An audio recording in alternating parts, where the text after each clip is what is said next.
안녕하십니까. 우리 박창근 장로님 많이 힘드셨나 봐요.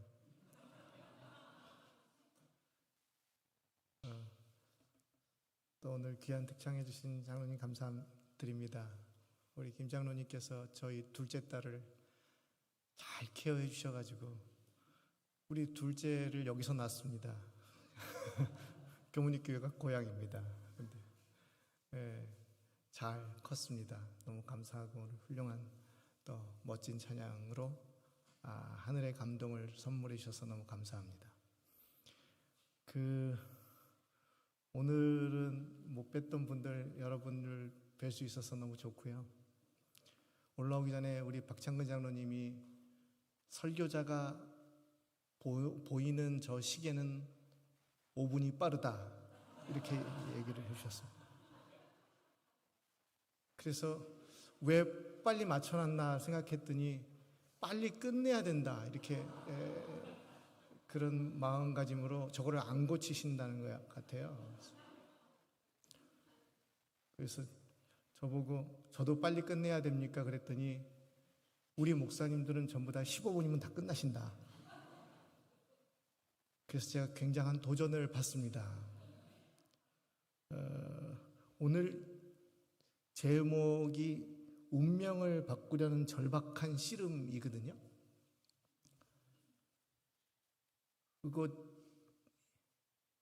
이 운명을 바꾸려는 절박한 씨름을 시간 타임 딱 재놓고 하기가 어려워서 여기서 하나님 만나실 때까지 그냥 대기하고 씨름을 하셔야 운명이 좀 바뀌지 않겠나. 그래도 명설교가 아니면 빨리 끝내는 게 좋다는 명언이 있으니까 최선을 다해보도록 그렇게 하겠습니다. 오늘 이야기를 시작하려면 어디서부터 이야기를 해야 모두들 쉽게 알아들으실 수 있을까 되게 고민이 많이 됩니다. 어떤 분들에게는 굉장히 쉽고 또 어떤 분들에게는 어려울 수 있습니다. 그래서 오늘 야곱에 대한 이야기를 하려고 하는데 이 야곱에 대한 일대기를 다 아시겠지만 한번 짧게 스케치를 하시고 넘어가셔서 이제 장면을 좀 보시면 좋겠습니다. 아브라함부터 시작해보죠. 아브라함이 야곱의 할아버지죠. 아브라함은 하나님께서 창세기 12장에 민족을 세우시기 위하여 세우신 우리의 믿음의 아버지입니다. 아브라함이 민족을 이루지는 못했습니다.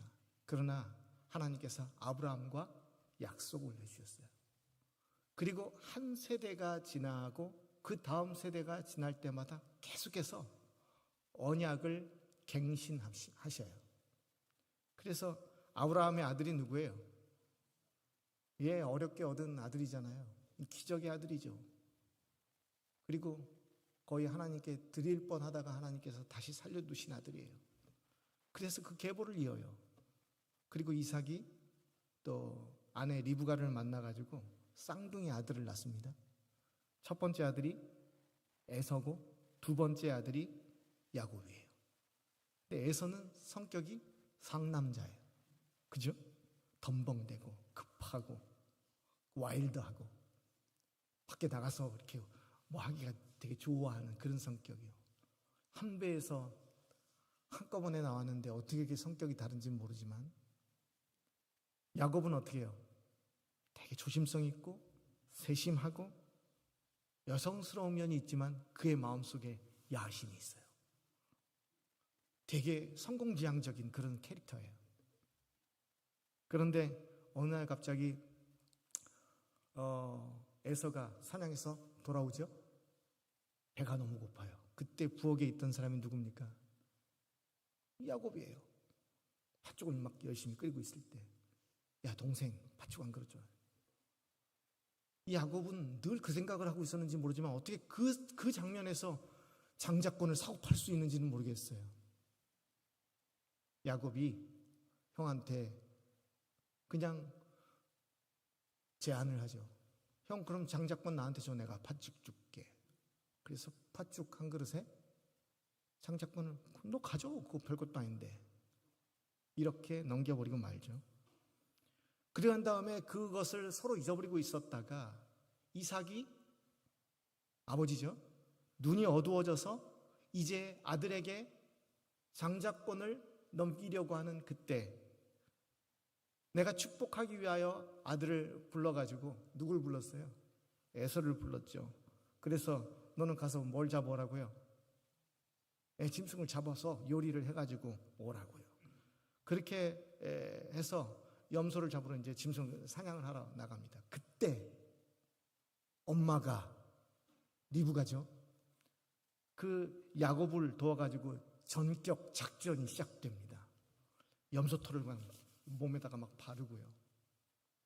눈이 어두운 아버지를 속여서 자기가 장자 에서라고 속여서 축복을 가로챕니다.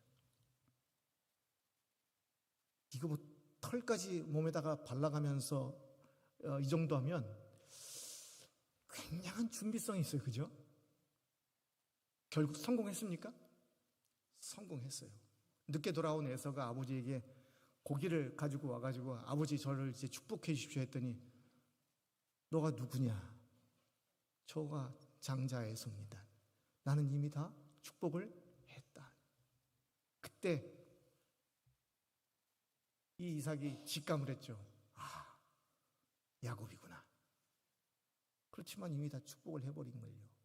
그 소식이 형 에서가 한테 알려졌고 그 또 에서가 흥분하여 분노하고 있다는 소식을 동생 야곱이 듣게 됩니다. 그 뒤로 집을 떠나요. 그때 마지막이 될지도 모르는 이 아버지 이삭이 야곱에게 이렇게 얘기합니다. 마지막이죠. 이삭이 야곱을 불러 그에게 축복하고 또 당부하며 이르되 너는 아무데나 가지 말고 가나안 사람의 딸 중에서 아내를 맞이하지 말고 어디로 가라고요? 일단 밧단 아람으로 가서 내 외조부 부두엘의 집에 가서 거기 내 외삼촌 라반의 딸 중에서 아내를 맞았으면 좋겠다. 이렇게 하고 전능하신 하나님께서 너와 함께 하실 것이라고 하는 축복을 또 이 야곱에게 내려요. 그 뒤로 자신의 목숨이 위협을 당하고 있는 터라 야곱은 도망을 갑니다. 도망을 가서 하루 동안에 몇 킬로를 도망을 가냐면 거의 60km 정도를 도망을 가요. 단 하루에. 그러니까 안 쉬고 계속 가야 돼요. 한 시간에 뭐 한 6, 7km를 계속 걷는다고 하면 10시간을 걸어야 되는 거예요. 거의 기진맥진한 상태에 도착한 곳이 이제 부엘세바를 떠나서 하란으로 가다가 어느 곳에 딱 이르르죠. 거기에 보니까 해가 뉘엿뉘엿져서 더 이상 갈 수가 없어요. 뒤를 돌아보니 뭐 형도 이제 안 쫓아오는 것 같고 지쳐가지고 그곳에서 한 돌을 가져다가 베개를 삼고 거기서 누워서 잠이 듭니다. 이거 어렸을 때 다 듣던 얘기예요. 그죠? 여기까지 이야기의 스토리를 잘 못 따라오시면 어쩔 수 없이 집에 가셔서 반복해서 들으시는 수밖에 없습니다. 그런데 거기서 꿈을 꿔요. 누가요? 야곱이. 꿈에서 하늘과 땅이 연결된 사닥다리가 이렇게 있는 거예요. 그리고 하나님의 사자들이 그 위에 오르락내리락하고 있는 모습이 보여요. 하나님과 내가 있는 곳이 어떻게 된 거예요? 연결된 거예요. 멋진 꿈이죠. 그리고 또 본즉 여호와께서 그 위에 서서 말씀을 하시는데 나는 여호와니 너의 조부 누구요? 아브라함과 너의 아버지 누구요? 이삭의 하나님이다. 내가 누워있는 땅을 내가 너와 함께 내 자손에게 주겠다. 내 자손이 땅의 티끌같이 되겠다. 서쪽과 동쪽과 북쪽과 남쪽으로 퍼져나갈지며 땅의 모든 족속이 너와 내 자손으로 말미암아 복을 받겠다. 이렇게 얘기해요. 이 야곱이 이 복의 의미를 알았을까요? 몰랐을까요? 지금 이 야곱이 잘나가지고 하나님께서 약속을 해주시는 상황이 아니에요. 하나님은 지금 누구랑 약속을 했어요? 조부랑 약속을 한 거예요. 그리고 아버지 이삭하고 약속을 한 거예요. 그러니까 네가 어떠하냐에 따라서 약속을 해주시고 안 해주시고가 아니라 이미 내가 한 약속을 너를 통해서 이룰 거야. 왜요? 장자의 축복을 받았거든요. 그런데 이 야곱이 베델에서 사닥다리의 꿈을 꾼 것, 그리고 하나님께서 이렇게 축복하신 것이 무슨 의미인지 이 사람이 얼만큼 깨닫는지 저는 잘 모르겠어요. 그리고 난 다음에 약속을 또 해주십니다. 내가 너와 함께 있어. 내가 어디로 가든지 너를 지키고 너를 이끌어 이 땅으로 다시 어떻게 하겠다고요? 돌아오게 하겠다. 이 전반부의 약속이 훨씬 중요한데 여기서부터 이제 알아들은 거예요. 그러니까 지금 누구를 피해 도망가고 있죠? 형을 에서를 피해서 도망가고 있잖아요. 그 에서를 통해서 피해서 도망가고 있는데 전반부에 아브라함부터 시작해가지고 너를 부른 이유에 대해서 쭉 설명을 하고 그 다음에 이제 그것 때문에 내가 너와 함께 있고 내가 어디로 가든지 너를 지키고 너를 축복하는 거야. 이렇게 얘기하는데 곧 앞에 말은 하나도 기억이 안 나고 뒤에 말 하나님께서 나를 뭐 하신다고요? 어디로 가든지 너를 지키시겠다. 이게 죽지는 않겠구나. 이런 생각을 이제 마음속에 한 것 같습니다. 그리고 18절에 보면 야곱이 아침에 일찍 일어나서 베개로 삼았던 돌을 가져다가 기둥을 세우고 거기에 기름을 붓고 그곳의 이름을 뭐라 그래요? 벳엘, 하나님의 집이라고 이름을 붙여요. 거기서 끝냈으면 좋은데 너무 기분이 좋죠?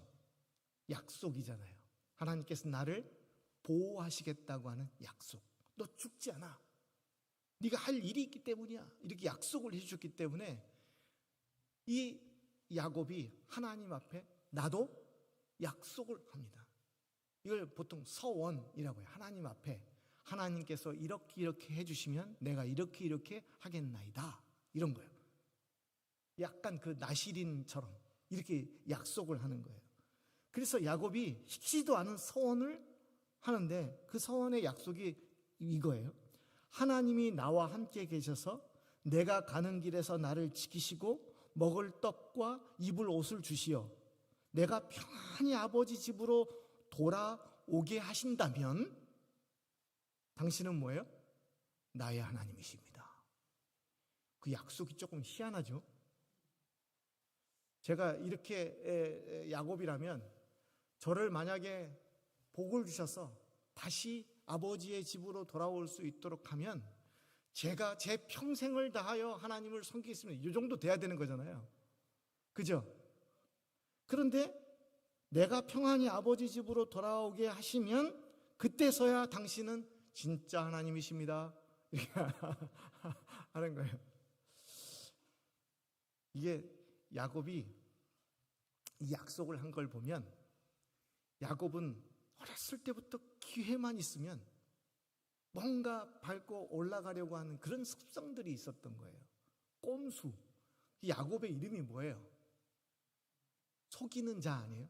그 나중에 붙인 건지 아버지가 태어날 때부터 붙인 건지 전 잘 모르겠지만 아버지가 아들 이름을 속이는 자라고 짓기가 쉽지가 않아서 그래요. 하여튼 그 야곱은 속이는 자예요. 늘 인생에 꼼수를 가지고 삶을 대해요. 이런 사람들의 특징은 잔머리를 써요. 진득하니 뭘 하지 않고 내가 뭔가를 조작하고 만들어서 뭔가를 이루려고 하는 습성을 가지고 있다고요. 교회 열심히 다녀도 기도를 했는데 걱정이 되는 일이 있어요, 없어요? 있어요. 기도 열심히 했는데, 믿는데 걱정이 되는 일이 있어요, 없어요? 있어요. 그러면 기도를 했으면 하나님께 다 맡겨놓고 하나님께서 알아서 해주시고 뭐 하시든지 말든지 뭐 하나님께서 하나님의 일이지 이렇게 맡겨놓는 사람이 있어요? 기도는 기도대로 하고 진인사대천명이라고 그다음부터는 뭐예요? 내가 또 꼼수를 부릴 수 있는 건 다 하는 거예요. 이런 성향이 이 베델에서 아직 바뀌지 않은 것 같아요. 이 약속의 내용을 보면 하나님의 약속은 잘 지키시는데 이 야곱의 서원을 보면 아직 그 조건적인 그 믿음의 신앙에서 약속이 우리가 보기에는 시원치 않아요. 그리고 다시 이제 장면이 바뀌어서 어디로 갔을까요? 라반의 집에 갔다니까요. 라반의 집에서 거기서 20년을 지내게 됩니다. 20년이라고 하는 세월을 상상해 보세요. 굉장하죠. 그런데 그 20년 동안 속고 속이는 그 장면들이 성경에 쭉 나옵니다. 그래서 이 힘들고 어려운 20년의 시간 동안에 이 야곱이 흔들리지 않고 살아갈 수 있었던 한 가지의 이유는 뭔가? 그 베델의 하나님 때문입니다. 약속을 해주셨기 때문에 죽지는 않겠구나 이런 생각이. 이 야곱이 그 베델에서 돌 베개를 잘 때의 그 심정을 한 노래가 찬미가 있어요. 기억나십니까? 가사가 내 주께 가까이 나가는 일, 그게 1절이고 2절이 내 고생하는 것 옛날 야곱이 돌베개 베고 잠 갔다. 그러니까 그렇게 고단하고 힘든 삶이 그 베델에서의 삶이었는데 그때 하나님께서 목숨을 살려주시겠다. 너로 네가 잘나서가 아니라 너의 조부 아브라함과 너의 아버지 이삭과 내가 약속을 했기 때문에 너를 통하여 이 민족을 다시 이루겠다라고 하는 사실을 이 사람에게 이야기를 해준 거예요. 그래서 그게 약속이 돼서 이 사람은 힘들고 어렵고 또 역경이 있을 때마다 그때 하나님의 집, 그 베델을 자꾸 마음속에 떠올리는 거예요. 여러분, 여러분들의 신앙생활이 언제 시작되는지는 모르지만 아마 여러분들의 신앙의 첫 삶에 하나님을 만난 그 순간이 여러분들의 베델일 거예요. 그리고 여러분들의 삶에 힘들고 어려운 일이 있을 때마다 다시 어디로 와요? 베델의 약속을 마음속에 새기면서 살아갈 때 우리가 이러한 힘들고 어려운 일들을 다 겪어낼 수 있지 않을까 그런 생각을 한번 해보게 됩니다. 야곱은 눈앞에 보이는 근시안적인 삶을 살아가죠. 본능대로 생활하는 이기적 생활을 합니다. 더 많이 갖고 더 많이 채우고 눈앞에 있는 이득을 빨리 취하는 그런 성격이에요. 그리고 자신의 소득을 위하여서는 수단과 방법을 가리지 않는 본능들이 그대로 남아 있어요. 그래서 야곱은 아직도 많이 편한 것 같질 않아요. 우리가 불완전한 서원만 봐도 그렇게 된 거잖아요. 결국 베델의 약속을 붙들고 20년간 외삼촌 라반의 집에서 살았지만 라반의 속임수에 번번이 당하기도 하고 또 거기에서 하나님께 간절히 기도함으로 그 일들을 이어 나가게 됩니다. 그렇지만 베델의 약속을 붙들고 그가 라반의 집에서 나올 때는 20년을 살고 나왔는데 아내가 4명, 자녀가 11명, 아직 막내 출산 전 이렇게 되는 거예요. 이게 하나님의 약속 안에서 얻은 축복이에요. 그런데 삶의 외적 변화가 굉장하죠. 그는 빈손으로 나와서 혼자 부를 이룬 것 같은 생각을 한 거예요. 아버지한테 물려받은 재산이 아니라 내가 이룬, 내 노력으로 얻은 그 재산을 가지고 외적 변화의 축복을 받은 거예요. 그래서 인간의 눈에 보이는 축복을 받은 거죠. 인간이 원하는 축복을 따라가고.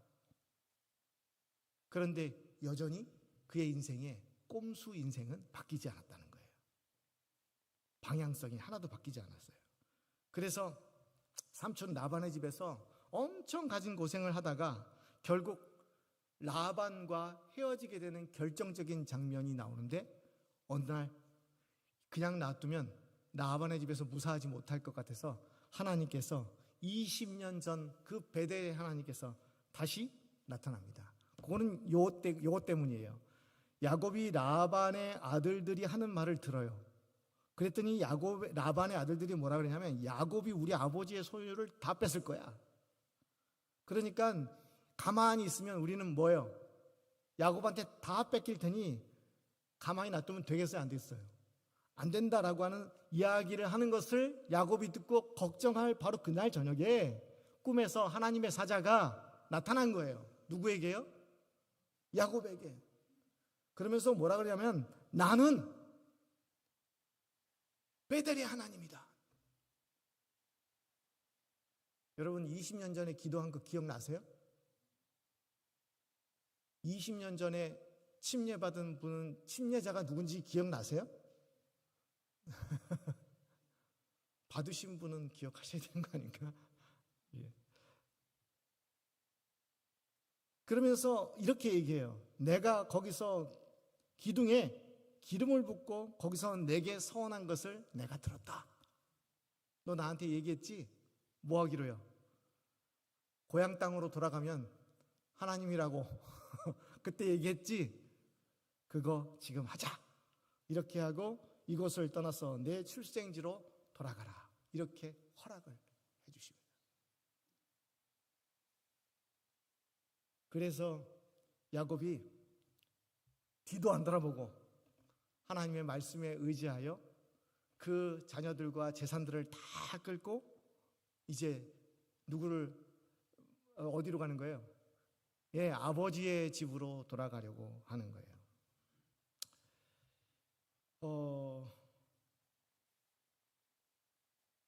그런데 또 하나의 문제가 있죠. 이제 본격적으로 오늘 설교가 지금부터 시작이니까 너무 걱정은 하지 마세요. 여기 서론이에요, 서론. 여기까지 왔는데 아버지의 집으로 가려고 하는데 소문이 들리죠. 어떤 소문이 들려요? 형 에서가 동생이 온다는 소식을 듣고 군사 400명을 모집을 했어요. 20년 동안. 그 야곱이 자신의 장자권을 갈취한 것에 한을 품고 야곱이 돌아온다는 소식을 듣자마자 400명을 거느리고 이제 야곱을 치러 온다는 소식이 누구한테 들려요? 야곱한테 들린 거예요. 그래서 여기에 보니까 야곱이 심히 두렵고 답답해요. 또 죽을 판이에요. 자기와 함께한 동행자와 양과 소와 낙타를 두 떼로 나누고. 이유는 뭐예요? 한 떼를 치면 다른 한 떼는 도망가려고. 이해 가시죠? 자신의 모든 재산을 두 파트로 나누는 거예요. 그래서 한쪽을 치면 자식도 많으니까 한쪽은 남겨야 되겠다. 이런 생각을 하고 이렇게 준비를 합니다. 거기다가 야곱이 형 에서가 너무 두려워가지고 에서를 위해서 선물을 준비해요.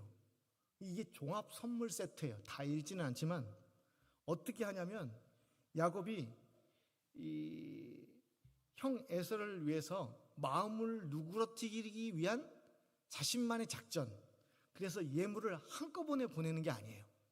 그래서 1번 예물 포장해가지고 앞으로 쭉 나아가게 해요.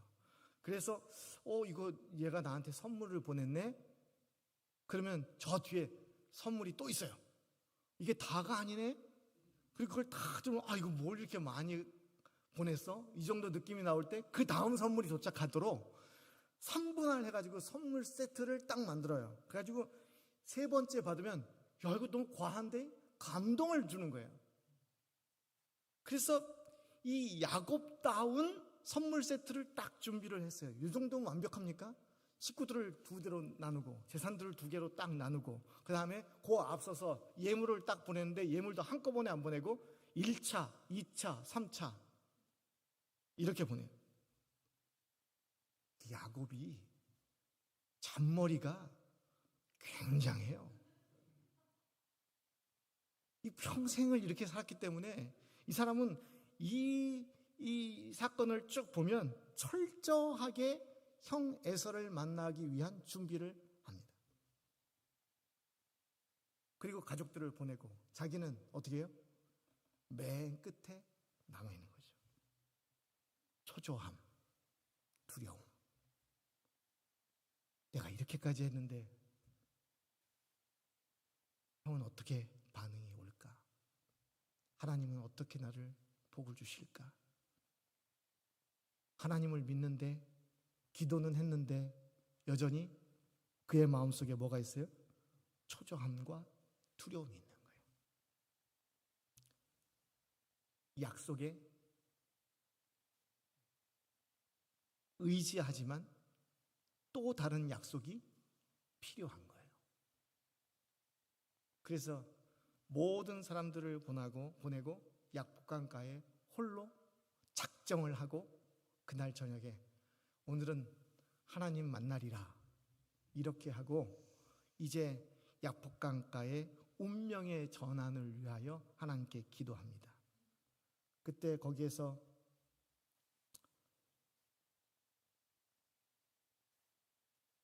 야곱이 홀로 남았더니 어떤 사람이 날이 새도록 야곱과 뭐예요? 씨름을 합니다. 자기가 야곱을 이기지 못함을 보고 그 야곱의 허벅지 관절을 치매 야곱의 허벅지 관절이 그 사람과 씨름할 때 어긋났더라. 그가 이르되 날이 새려하니 나로 가게 하라. 야곱이 이르되 당신이 내게 축복하지 아니하면 가게 하지 아니하겠나이다. 이렇게 이야기하는 이 야곱이 약복강가에서의 씨름의 장면들이 나옵니다. 이게 저와 여러분의 현재의 삶의 모습과 매우 흡사한 것 같아서 가지고 왔어요. 우리는 오랜 신앙생활 동안에 약속도 받고 기도도 하고 믿음 생활도 합니다. 그러나 여전히 마음 한구석에는 초조함과 두려움과 불안함을 떨쳐버릴 수가 없어요. 기도를 하는데도 왜 불안하죠? 왜 초조하죠? 왜 우리는 예수 그리스도의 재림을 믿고 부활의 소망을 믿는데 초조해하고 조바심을 내죠? 이제까지 우리가 생각하는 축복의 개념이 다르기 때문이었습니다. 하나님께서 주시려고 하는 진정한 축복과 우리가 생각하는 하나님의 축복 사이에 조금 뭔가 오해가 있는 듯 합니다. 야곱이 가로되 당신이 내게 축복하지 아니하면 가게 하지 아니하겠나이다. 이렇게 해서 밤새도록 씨름하고 싸우는 거예요. 그래서 결국 축복을 받아냅니까? 받아내요. 오늘 정말로 당신을 그냥 지나가게 하지는 않겠습니다. 나는 축복이 필요합니다. 하나님, 복을 주세요. 내가 복을 받았다니까요. 그런데 그 복이 아니라 진짜 복을 주세요. 이미 외형적인 변화의 복은 제가 다 압니다. 그런데 그걸 다 가지고 있음에도 불구하고 나는 여전히 초조하고 두렵고 어렵습니다. 하나님, 진짜 축복을 주세요. 그래서 그날 밤에 하나님과 씨름을 해요. 여러분, 진짜 신앙을 위해서 그렇게 씨름하셔야 되지 않겠습니까? 우리도 여전히 그러한 씨름이 필요하잖아요. 하나님을 믿노라 하면서도 여전히 우리는 초조하고 불안하니까요. 하나님께 기도했는데 여전히 안 한 것 같이 삶을 살아가니까요. 그때 우리는 다시 야곱이 베델을 지나서 이 약복강가에서 씨름하는 그 씨름을 다시 한번 해야 할 때가 된 거라고요. 나는 축복이 필요합니다. 세상 사람들이 다 얘기하는 그 세속적 의미의 축복, 그거 말고 진짜 하나님 믿는 사람들이 가질 수 있는 마음의 평안과 기쁨이 필요합니다. 그 하나님을 의지하고 나의 꼼수를 더 이상 부리지 않도록 하나님께 완전히 내려놓는 그러한 축복이 내게 필요합니다. 이게 우리가 해야 할 기도가 아닌가 생각이 되어집니다. 우리는 교회 오면 가능한 한 짧은 시간에 가장 적은 헌신으로 가장 많은 것을 얻으려고 해요. 그래서 우리나라 사람처럼 복 받기를 원하시는 사람들이 많지 않잖아요. 하나님의 복이 무엇인지를 정확하게 알고 있어야 되는데 우리는 정확하게 모르니까 베델의 야곱처럼 엉뚱한 서원도 하고 서원까지 했음에도 불구하고 그 기도를 붙잡고 의지를 함에도 불구하고 여전히 마음속에 초조와 불안이 있는 거예요. 이제 야곱의 꼼수가 더 이상 통하지 않는 씨름, 사기꾼에게 축복을 줄 수는 없으니까 하나님께서 그래? 진짜 복을 원해? 그러면 네가 바뀌어야 돼. 주변이 바뀌는 게 아니야. 외형적인 변화가 아니라 너 내적 사람을 바꿔야 돼. 그리고 난 다음에 그 사람의 환도뼈를 치잖아요. 근데 저는 성경을 아무리 읽어봐도 뭔 축복을 했는지는 잘 모르겠어요. 축복을 받고 난 다음에 그는 어떻게 됐죠? 몸이 만신창이가 됐어요. 쩔뚝거려요. 더 이상 정상인이 아니라고요. 사기꾼 소리는 안 들을 수 있겠죠. 그러나 인간적인 면에서 보면 그는 불구자가 된 거예요. 평생 그렇게 쩔뚝쩔뚝거리는 거예요. 이게 야곱의 축복의 결과입니다. 그런데 야곱이 이 정도 했으면 이제 하나님께서 복을 주시면 누구를 바꿨으면 좋겠어요? 에서의 마음이 바꿔졌으면 좋겠잖아요. 에서는 마음이 하나도 안 바뀌었어요. 여전히 400명 군사를 그냥 유지하고 있다고요. 나만 부구자가 된 거예요. 이게 하나님의 축복의 결과입니다. 우리는 하나님의 축복을 받았다 이렇게 하면 어떤 생각이 드세요? 교회 안에서도 복 받으셨네요.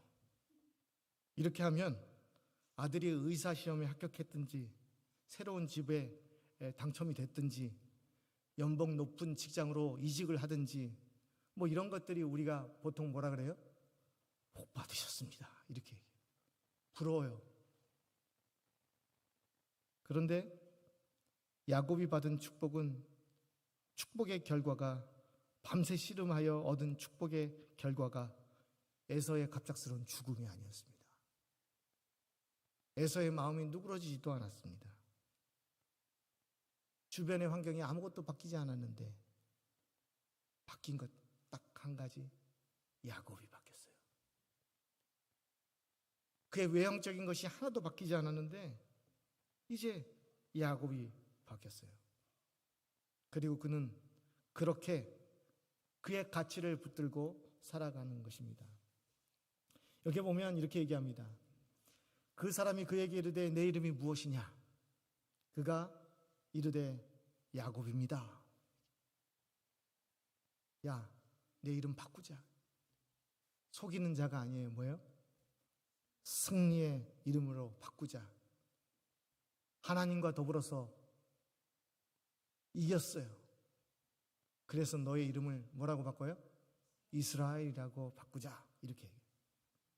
내가 하나님과 및 사람들과 겨루어 이겼다. 그래서 오늘날까지 우리는 아브라함의 백성이 아니라 이스라엘 백성이라고 부릅니다. 아브라함에게 했던 약속, 이삭에게 했던 약속, 결국 그 큰 틀을 누가 완성하게 됩니까? 야곱이 완성해요.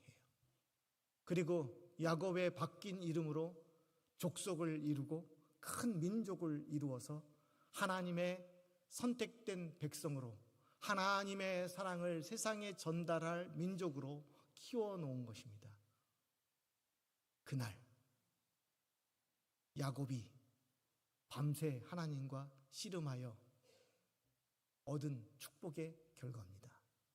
그리고 그 결과는 내적 변화에 초점이 맞춰져 있습니다. 그래서 성경학자인 매튜 헨리는 이렇게 얘기합니다.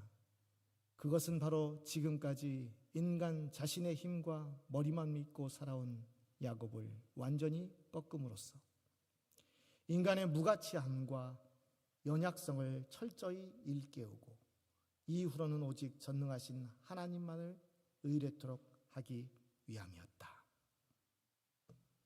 이제 교회도 바뀔 때가 됐습니다. 예전에 교회에 그 노래를 부를 때 자주 불렀던 노래가 있어요. 한참 유행했던 노래인데 여러분들도 많이 아실 겁니다. 주와 함께라면, 그거요. 아십니까?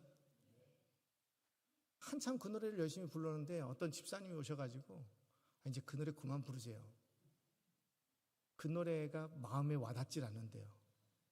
뭐가 그렇게 마음에 와닿질 않느냐 그랬더니 가사에 거기에 보면 가난해도 좋아, 요 부분이 그렇게 될까봐 걱정이라는 거예요. 그래도 1절은 좀 낫대요. 2절은 병들어도 좋아. 이렇게 노래를 병 낫기를 해야 되니 왜 이렇게 병 들어도 좋다. 좀 불편합니다, 목사님. 이 찬양이 우리의 삶에 불편하지 않았으면 좋겠습니다. 내가 절뚝발이라도 줬사오니 하나님 나를 변화시켜 주십시오. 그게 하나님께서 내게 주실 최고의 축복임을 믿습니다. 이렇게 살아가야 된다는 거예요. 더 이상 나를 의지하지 않고 꼼수 부리지 않고 내 지혜를 쓰지 않고 하나님께 모든 것들을 내어 맡길 수 있는 전적인 의지, 필요, 절박함, 이런 것 때문에 우리의 신앙들이 작동되거든요. 근데 내게 아직 힘이 많이 남아있고 내 지혜가 좋다고 생각해서 자꾸 자신의 방법으로 뭔가를 하려고 하면 부자가 망해도 3대는 산다고 했으니 할아버지가 아브라함인데 죽지는 않겠죠. 그렇죠? 그렇지만 결국 자신을 변화시켜내지 못하면 절대로 믿음의 큰 그릇이 될 수가 없다는 것입니다. 외형적으로 축복을 많이 받으면 뭐합니까? 여전히 불안한데요. 하나님 믿는 백성들이 늘 불안에 떨면 되겠습니까? 그래서 우리가 하나님 믿는다는 것이 축복이 뭐예요?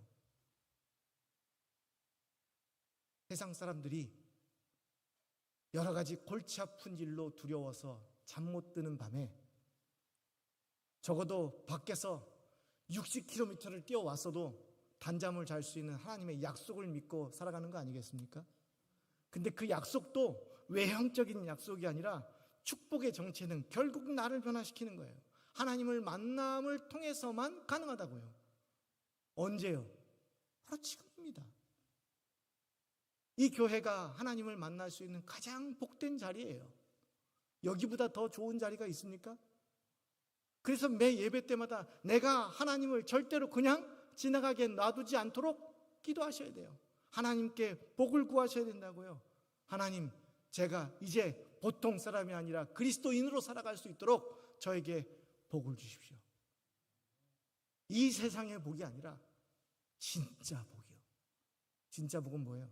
나를 하나님의 성품, 예수 그리스도의 마음으로 변화시키려고 하는 그러한 복. 그게 복이에요. 우리 집의 신앙의 가장이 제가 아닙니다. 우리 집사람이 저희 집의 신앙의 가장이에요. 저를 늘 가르치시는 분이시죠. 저를 잘 아시는 분은 아마 공감하시리라고 믿습니다. 잘 믿어져요. 잘 기도해요. 그리고 온전히 의지하는 법을 잘 알아요. 저는 비록 목사지만 의심이 많아요. 범사에 의심합니다. 매번 이렇게 막 계속 두들기려고 해요. 따지고 뭐 하고. 되냐 그게? 안 돼. 이래요. 믿음이 없어요. 그래서 저는 저희 집사람한테 가끔 그렇습니다. 그렇게 얘기합니다. 야, 잘 믿어지는 것도 축복이다. 우리가 죄된 생애 가운데에서 살아가면서 우리를 변화시키는 게 보통 일이 아닙니다. 절박함에 하나님과 만나 씨름하지 않으면 우리의 삶의 변화를 조금이라도 이루기가 매우 어렵습니다. 설교가 5분만 길어져 봐요. 막 화가 올라온다니까요. 장로님 지금 화가 막 올라오시는 거예요.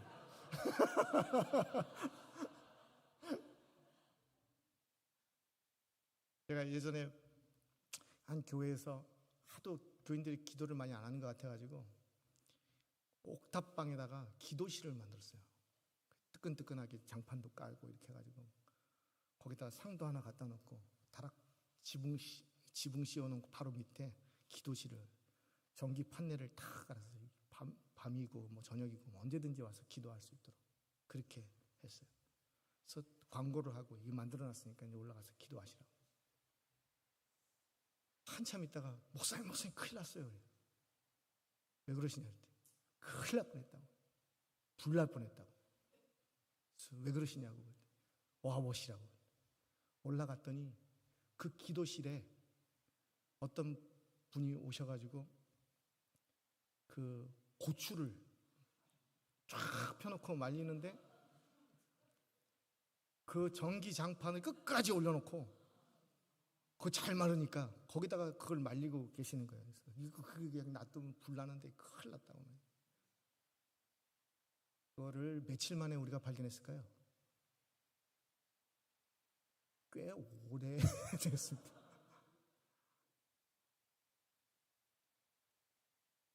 우리는 참 기도하기 어려워요. 많은 분들이 와서 제7일 안식 예수님 교회는 진리교회인데 왜 개인 기도 시간이 없어요? 그래요. 정말로 절박한 마음으로 이 교회가 하나님 만나기에 가장 좋은 곳이 되기를 바랍니다.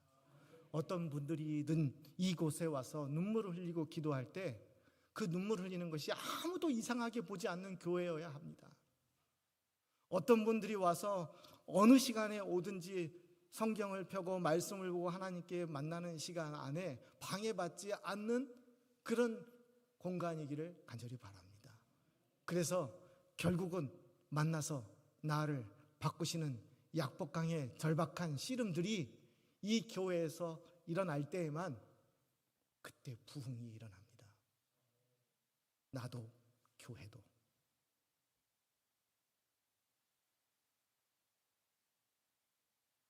우리의 삶이 우리의 마음껏 변화시킬 수는 없겠지만 이러한 만남들이 또 기도들이 모아져서 여러분들의 삶이 단단해지고 믿음들이 단단해지기를 주님의 이름으로 축원하면서 말씀을 마치겠습니다.